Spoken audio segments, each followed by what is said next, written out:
Hello, I'm Jack Perkins, and this is Biography. One writer called him the 20th century Attila the Hun. The infamous Pancho Villa was physically unimpressive. He was barely literate, but he aroused the passions of tens of thousands of Mexican citizens. They were willing to follow their revolutionary leader anywhere, even across the border to the north. It was Pancho Villa who led the last armed invasion of the United States. Whatever it was that enabled Villa to lead men into battle also seemed to arouse the passions of women. He had 4 legal wives. One source estimated that the actual number was upwards of 20 wives. At the time of his death, no fewer than 5 widows came forward to claim the estate. Warlord, outlaw, sadist, criminal. I guess we should add lover to that list. Pancho Villa was all these things, but he was something else as well. To many Mexicans, he was, and is, a hero.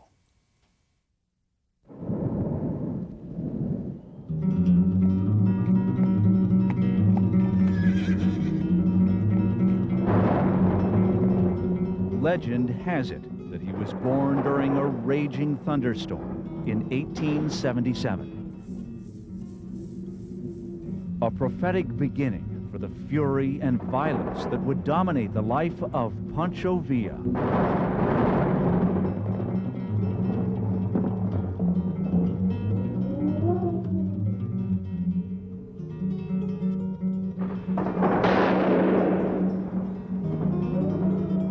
Bloodshed, buried treasure, and political betrayal on both sides of the U.S.-Mexican border all play a role in what we know about him.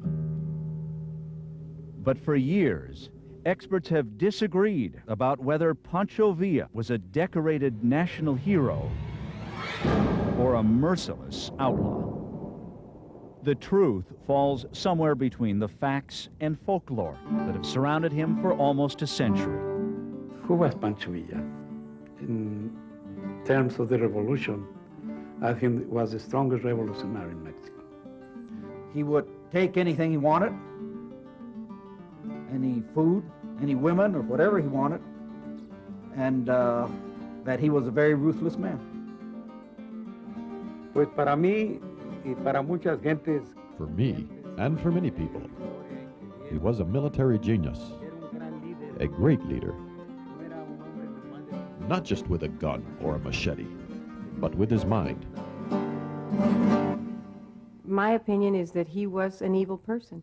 He was very violent, he was very cruel. He was not a hero, he was an assassin. Y era un hombre muy carismático. Era un hombre que era capaz. He was a very charismatic man and would help the people who needed him. That's where the legend of the Mexican Robin Hood comes from.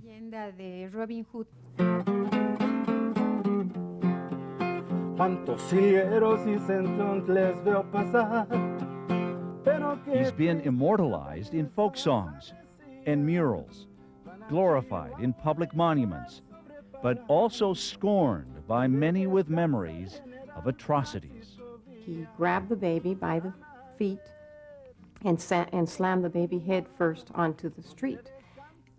Thereafter, he killed every member of her family.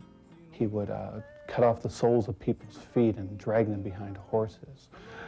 He would go in and he would kill children when he felt that they were part of the landed aristocracy. And he would do things that were to us, as you know, in a civilized society, just disgusting.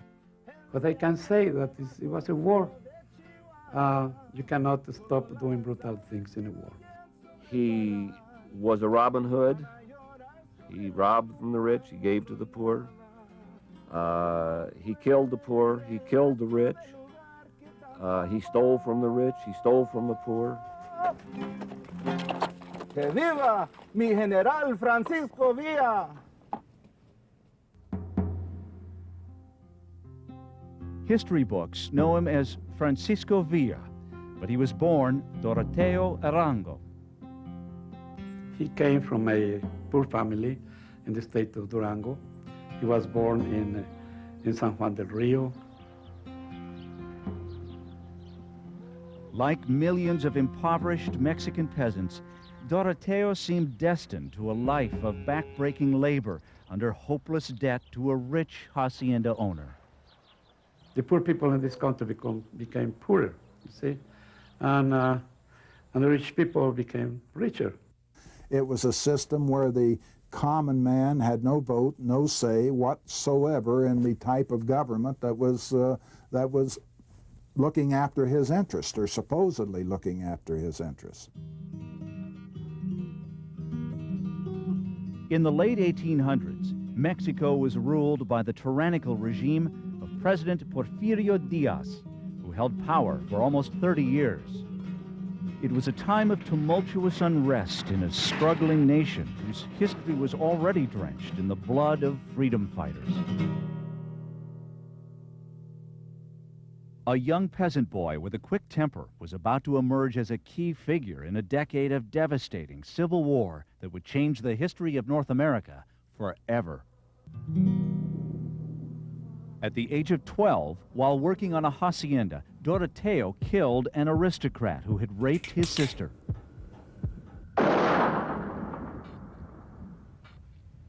Por esta historia de su hermana, the story we have is that his sister was assaulted by the owner of the hacienda.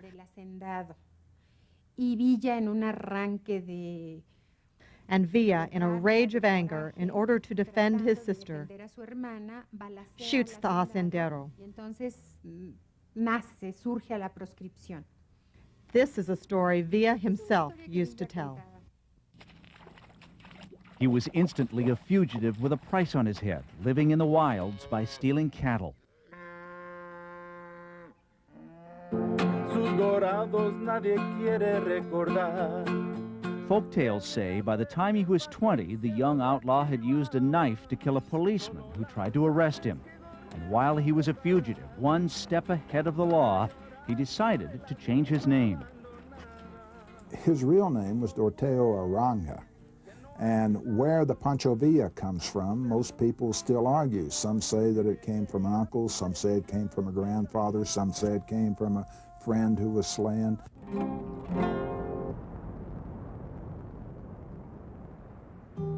With a new name, Villa even tried honest work. He did his best, to be honest, and to live within the civil codes. There's a story of him in a mine and working in the mines, which there are many in northern Mexico, and he got injured. His foot was crushed in an accident, and he had to sell his horse and rifle in order to see a doctor. Villa tried to start his own business, but a meat market he opened failed.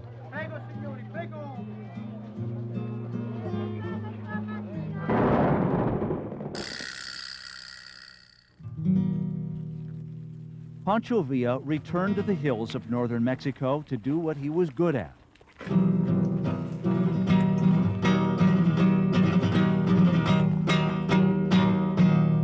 Stealing cattle and leading gangs of bandits.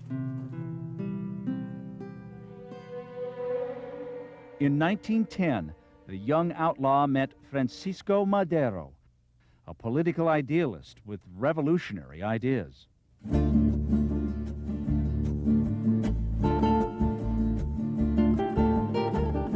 Madero gave voice to the common people's outcry for freedom. Pancho Villa joined the uprisings and was now fighting for a cause. He was either feared or admired, depending on what end of his pistol you happened to find yourself looking at. Some personal notes. Pancho Villa did not smoke or drink alcohol. He did believe in marriage. And how? He was married in church ceremonies dozens of times.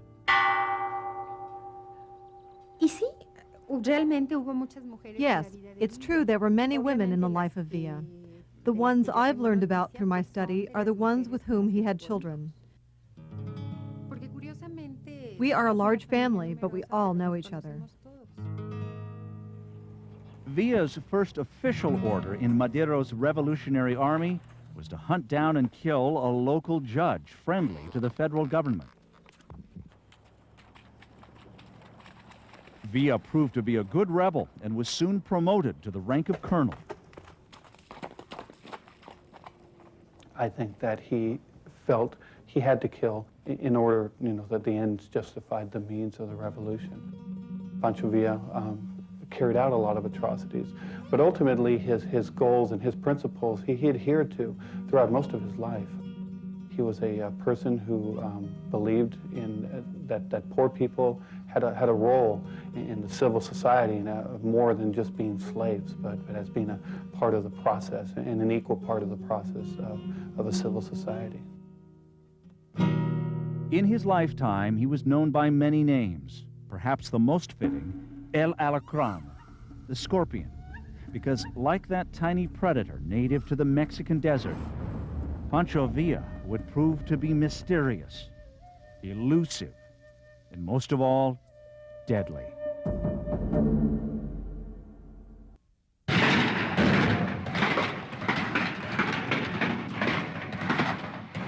In 1910, Mexico went to war against itself.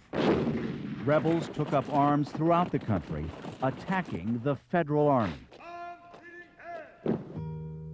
And they would wipe out thousands and thousands of people in one battle, and it was vicious. But Pancho Villa always lived through all of these battles, and yet he fought right in the middle of all of them. It's part of his legend is that he was not only brave but blessed in some way. One of the bloodiest civil wars in history lasted an entire decade, devastating Mexico's economy. Pancho Villa would be one of the only major revolutionary generals to survive the 10 years of fighting.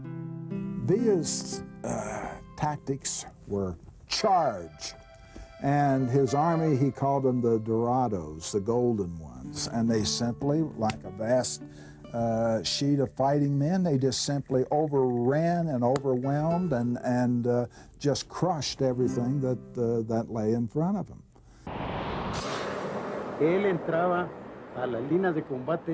As a general, he went into battle at the head of his troops.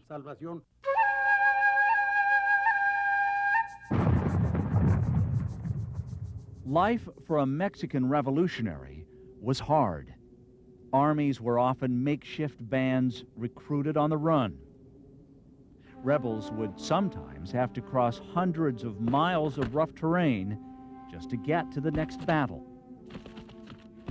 These troops were really nomadic troops. Villa would recruit these people from villages, and once they left their villages, who knows what happened to those villages. A lot of times other armies would go in and they would occupy them. So people really had nothing but the land and their horse, and so to sustain themselves, and this is a reason for a lot of the pillaging, was that they would have to go in and get water and food and supplies and resources and women and all the things that soldiers need to sustain themselves throughout this period of battle.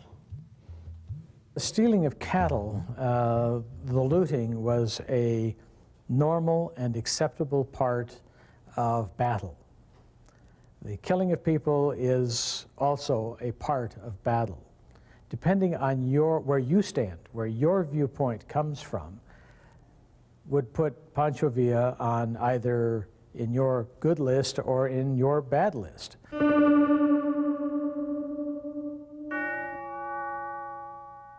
In the early 1900s, while Mexico anguished in the throes of revolution, the United States, in drastic contrast, was emerging as a global industrial power, which meant prosperity and tranquility for most Americans.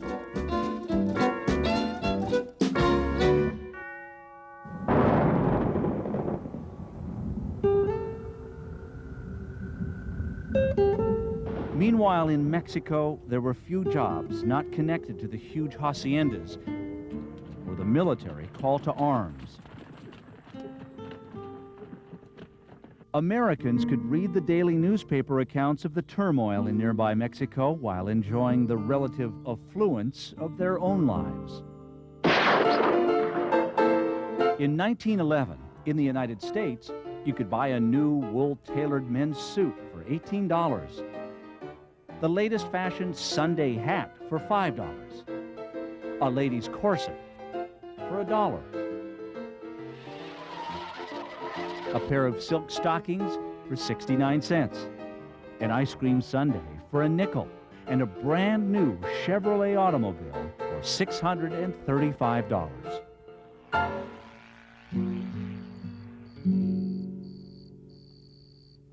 Across the border, many Mexicans could barely scratch out a living. Mexico's industries and transportation systems lay in ruins. Comienza a haber una lucha por la tierra. There was a great struggle throughout the country over who would own the land. There were many different needs for revolt and reform. The most successful revolutionary generals, including Pancho Villa, were those who could continue to find ways to rearm and resupply their armies. Pancho Villa stands out primarily because of all the leaders of the Mexican Revolution, he was one of the few who were one of the people. So many of the leaders of the revolution were actually members of the aristocracy. Villa was successful at both maintaining his rebel troops and defeating the well-trained federal forces. On May 25, 1911, with rebels closing in, President Diaz resigned his office and fled to Europe. But the vanquished dictator's exile from Mexico only heralded in a new series of revolts, this time with revolutionary leaders turning against each other to seize power for themselves. In 1912, Pancho Villa was arrested and charged with refusing to obey the orders of his commanding officer in the Revolutionary Army. Villa was sentenced to death by firing squad. He was before a firing squad, and they had put the bandana on his eyes, and they were ready to shoot him. And at the last minute, Francisco Madero, who was the president of Mexico at the time, and very loyal to Villa, as Villa was loyal to him, intervened and put an end to it. And legend was built, and it grew, and it grew, you know, out of these type of stories. Villa had many close calls with death, and there were a growing number of political rivals who would be happy to see him dead.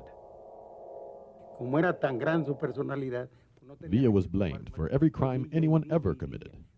They'd always say, Villa did it, Villa did it, it was Villa, but they were lies. Villa was sometimes not even aware of what all of his men were doing. Imagine 100,000 men under your command, and some of those men were reckless. President Madero, in order to save Villa from all the accusations, sent him to prison in Mexico City.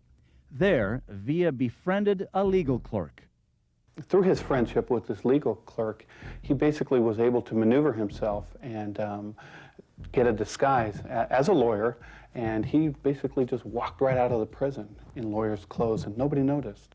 He escaped from the jail, and he went to El Paso. Pancho Villa, once again a fugitive, fled to the United States.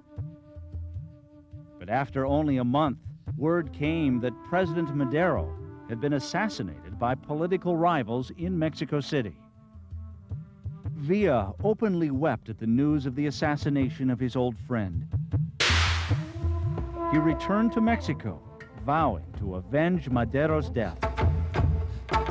With the assassination of Francisco Madero, the Mexican Revolution begins again, and Villa, who is in El Paso, probably doesn't have but 30 people he can call on, and yet he crosses a river, and he hasn't gone but a mile, and he's got 100 people, and he's gone 10 miles, and there is 1,000, and he has gone 50 miles, and there is 15 or 20,000 men, and they are following him, and it is Villa's army that is actually cutting through the core of Mexico, knocking flat one city right after another, and it is Villa who is leading the army. Villa marched through the state of Chihuahua and into the capital city. He came to Chihuahua on December 8, 1913, and he took the city. And next day, he was nominated governor of the state. Pancho Villa, the one-time petty outlaw who had become a general in the Revolutionary Army, had moved into the governor's palace, the same place from where warrants for his arrest had once been issued. Here, Villa discovered the power of the pen and his own executive orders. He confiscated all the lands of the landlords of the states. He confiscated all the enterprises, all the banks, factories, everything. Muy barata la carne. He lowered the price of meat and of bread so that all the people could eat well. Villa even had his own money printed, which was accepted in transactions with American companies. Because during this period, most political experts in the United States believed it was only a matter of time before Pancho Villa would become president of Mexico.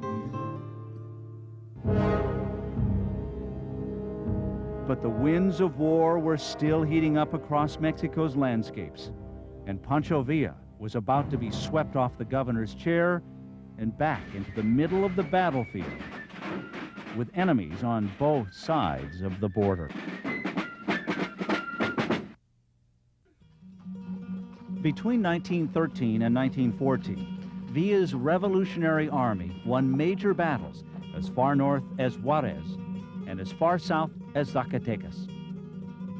Pancho Villa was truly the last of the warlords, the William Wallaces, the Alexander the Greats, who would be on their horse and would charge in this blitzkrieg fashion and just wipe people out. And these were the warlords who won warfare through sheer courage, and that was Pancho Villa's legend.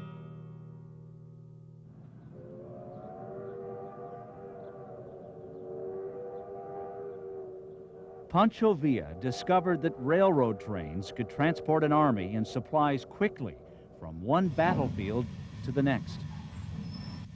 Villa ordered his soldiers to ride on top of the railroad cars and the horses inside. Good war ponies were much harder to find than soldiers. A common practice for rebel generals at the time was to bury stashes of money and arms that could easily be uncovered between battles. Rumors continually circulated that Pancho Villa's buried treasure was scattered throughout the Mexican landscape. En una cueva muy cercana de Chihuahua. Villa himself told some people that he had buried a large treasure in a cave outside of Chihuahua. He used that hidden treasure from time to time because he didn't have much trust in banks.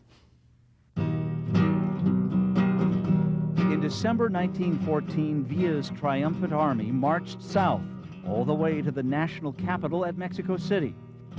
In fact, Villa made it all the way into the presidential palace.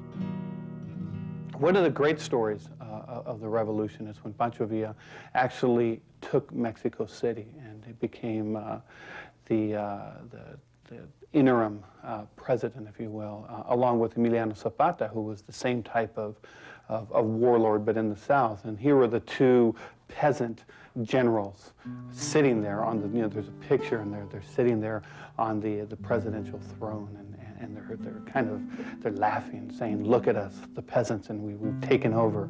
And what do you think of that?" And it's a very famous picture. Villa and Zapata left Mexico City with rival troops close on their heels. During this period of the revolution, there were many victories and defeats. There were also stories of war atrocities, with Pancho Villa often at the center.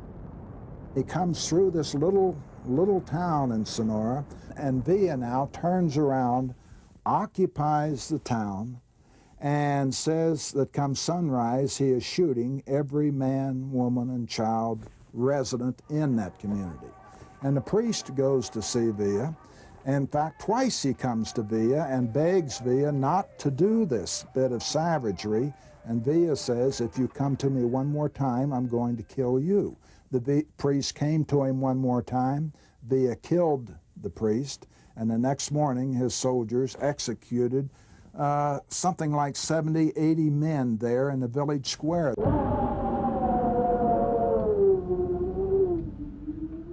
During the revolution, Villa did not believe he was committing crimes. He simply thought he was handing out his own form of justice. What is certain is that Villa's story is shrouded in the chaos of war. And his was a time in history when technology drastically changed warfare. Artillery, armored vehicles, rapid-fire machine guns all changed the balance of military power, usually in favor of the side with better financial backing. But it was an ingeniously simple invention that helped reverse Pancho Villa's fortunes on the battlefield. Barbed wire. It was the perfect way to stop massive cavalry charges. One of Villa's primary adversaries, Alvaro Obregón, capitalized on Villa's weakness for depending on horses. The horses run into the barbed wire and suddenly you have carnage. He sets up machine guns and they literally chop the cavalry to pieces.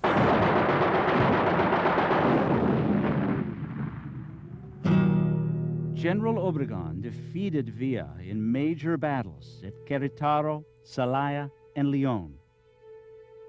Villa lost thousands of men in a series of routes. He went to attack Agua Prieta.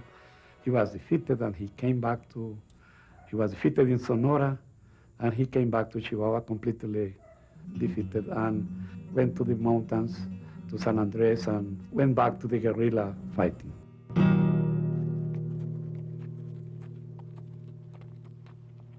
With the Mexican Revolution still raging, World War I broke out in Europe in 1914.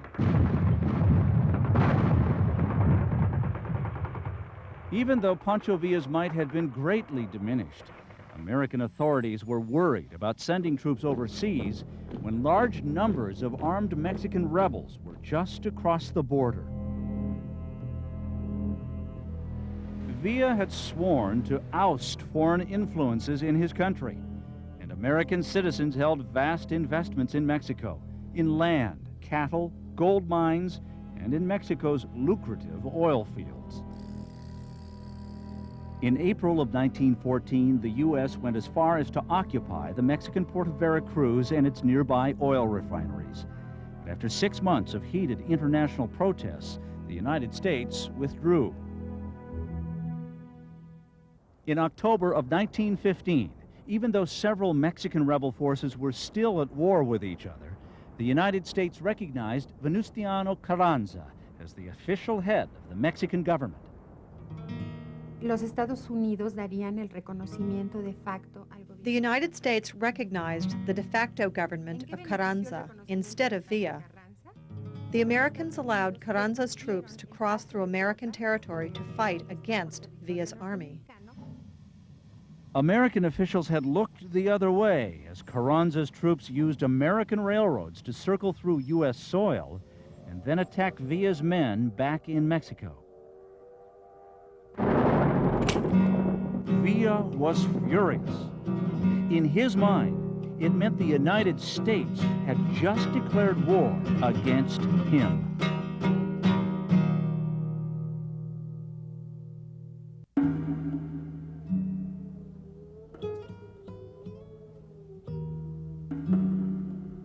Well, I was approaching 4 years old. Of course, the sentries were the first ones who were killed, so there was really nothing to warn the town. March 9th, 1916, Pancho Villa attacked the U.S. border town of Columbus, New Mexico, while most of its residents were still asleep. My great-grandfather was one of the civilians that was killed in that raid.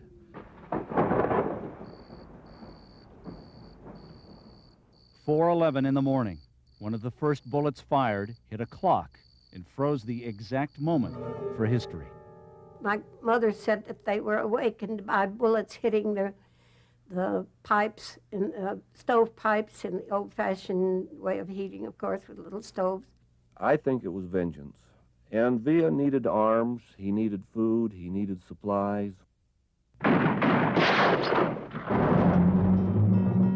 Pancho Villa had done the unthinkable. For the first time since the British sacked Washington, D.C. during the War of 1812, a foreign army had invaded U.S. soil. They had no warning. My grandmother, all of them were in their robes and nightgowns. The Villistas had a passion for looting. And they looted every store on Broadway Street, which is the main street of the village at that time. And they yanked the lockets off of my grandmother's neck and the rings off of my mother's fingers. The American soldiers at nearby Camp Furlong joined the battle, still under the cover of darkness. One of the big mistakes that the Villistas made was when they started the fire at the mercantile store. And then it caught the hotel on fire, and it lit up the whole area so that the soldiers could see the Villistas to shoot them. At daybreak, survivors began to count the dead. One of the first to die, James T. Dean, a farmer from Iowa who had moved his family to the border town to start a new life. He took his final steps, trying to put out a fire at the town store. Well, it was as he was going down Main Street, he got to Broadway, which is the main four corners of town, and that is as far as he got. That's where his body was found, with 17 bullet holes in him. 19 Americans died that day. Their names are memorialized on 2 small plaques in town. 8 soldiers are listed and only 10 civilians. One name is missing because one of the casualties had not yet been born. The only woman that was killed was Bessie James, and she was with child. And this, today's standards, that would be a life. In those days, they did not count that child as a life. Villa's raiders got away with supplies, horses, and munitions, but they paid a huge price in lost lives.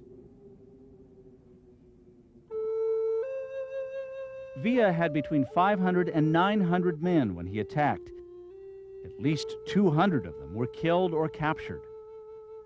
The Mexicans suffered terribly, but what they did not realize was that they were forming a raid against a small garrison of American regular army troops that were equipped with machine guns.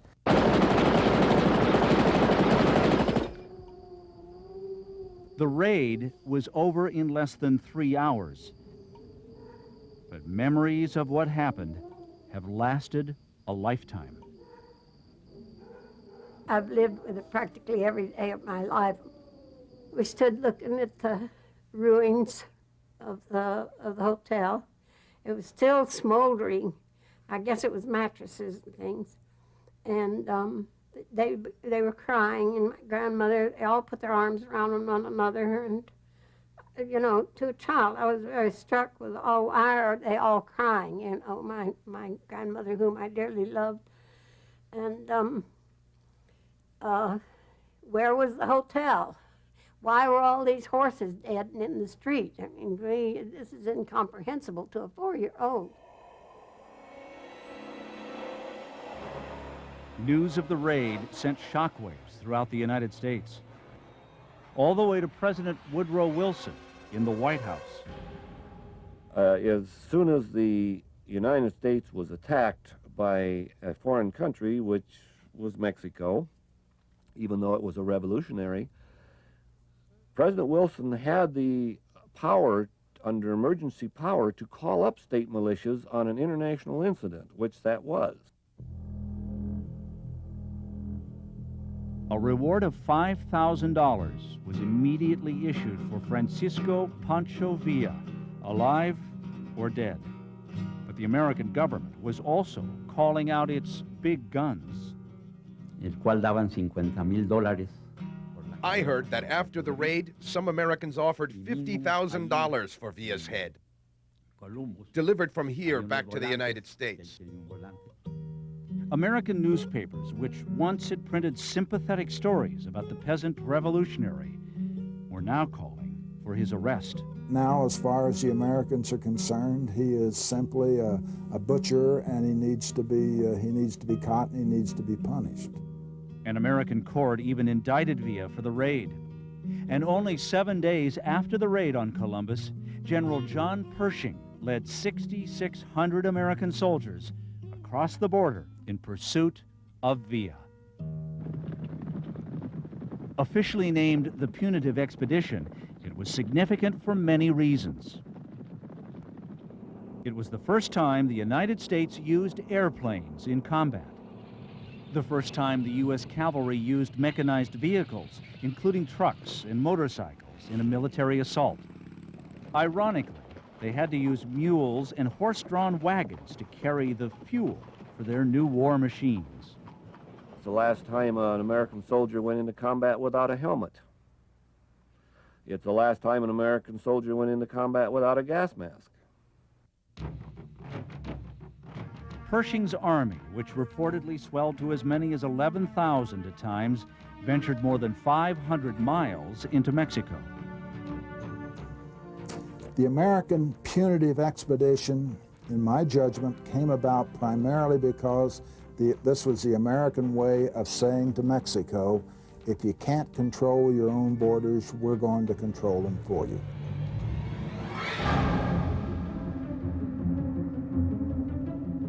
American newspapers closely watched Pershing's advance. There were even reports, which later proved false, that Villa had been captured or killed. For 11 months, the Americans found only the dust left by Pancho Villa's fleeing horses. At this same time, Villa was also a fugitive from Mexican federal troops. He eluded the formal armies of two countries and did it at will, which was very embarrassing to both sides.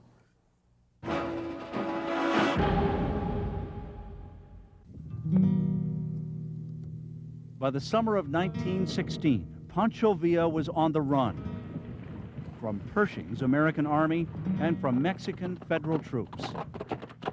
Everything was against him. The American government, the Mexican government, General Pershing and Mexican army, all the generals trying to kill him, and nobody could. General Pershing's army ventured as far south as the city of Parral in search of Villa, who easily hid in the rough terrain he knew so well. From Villa's hiding places, he'd laugh at the Americans searching for him. He'd say, they're looking for the coyote, and the coyote is right behind them.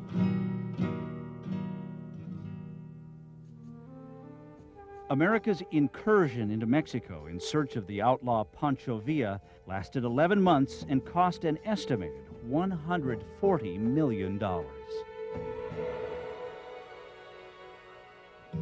On a remote hacienda deep in Mexican territory, there are haunting reminders of this footnote in American history. 2 tombstones marking the gravesites of fallen U.S. soldiers located on a small patch of land next to the hacienda's own private cemetery. During the Punitive Expedition, more than a dozen American soldiers lost their lives in skirmishes with Mexican soldiers.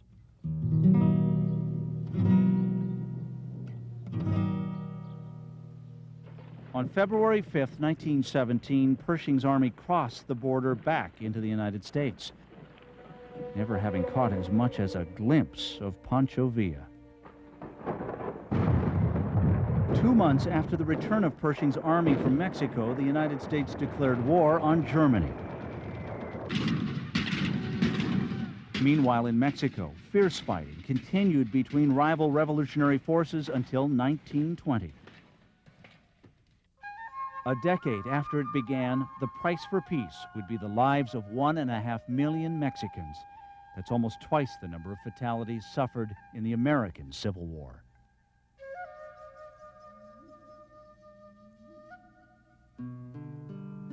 Pancho Villa was the last of the original revolutionary generals who had vowed to bring democracy to Mexico. In the summer of 1920, the Mexican federal government finally found a way to get Pancho Villa to lay down his arms. I think we're always fascinated by revolutionaries, by people who think different, who do different things, who aspire to great deeds. Villa stopped fighting in exchange for several huge haciendas, 500,000 pesos in gold, and his own hand-picked personal bodyguards. He asked for a 50-man escort to protect his life. He was permitted. These soldiers were going to be paid by the Mexican government. Ironically, Pancho Villa became what he had fought against most of his life, a wealthy hacienda owner. By 1923, Pancho Villa, the retired general, lived at one of his haciendas with 3 of his wives and many of his children. Recuerdo que mi padre contaba. I remember my father telling stories about how much General Villa loved to swim. The river Florida passed near the hacienda at Canutillo, and he would take the children there to swim. As fierce a warrior as he was, Villa had a particularly tender spot in his heart for the poor children. How are you, boys? He would tell us. He'd pat us on the head. He'd take coins out of his saddlebag and give each of us one. 20 centavos for a child then was a great deal of money. You could buy 5 large candies, enough for the entire week. But a decade of bitter civil war had created many foes. You can't kill that many people without having a lot of people wishing you dead. And so as a result, he always traveled with bodyguards. July 23rd, 1923, Pancho Villa drives down this street in the city of Parral. As Villa's car slows down, 8 gunmen opened fire. The car crashes into a tree at the end of the street. Villa's body has 16 bullet holes.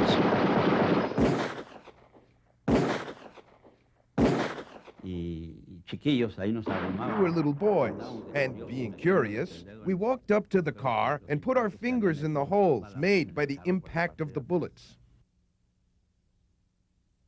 Both a hero and an outlaw, the warlord who survived countless battles ended his life on a quiet street while driving home to his hacienda.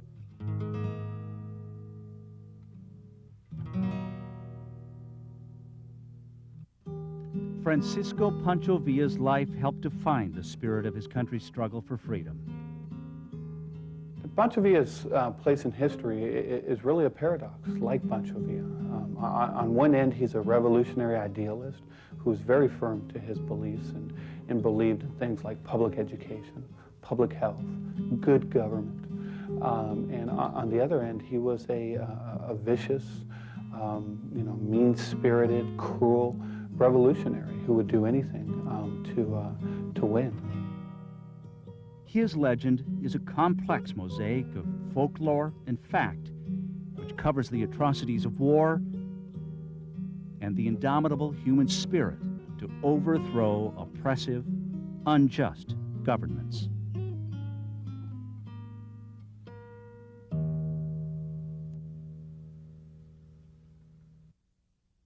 Before his assassination, Pancho Villa built himself a lavish mausoleum.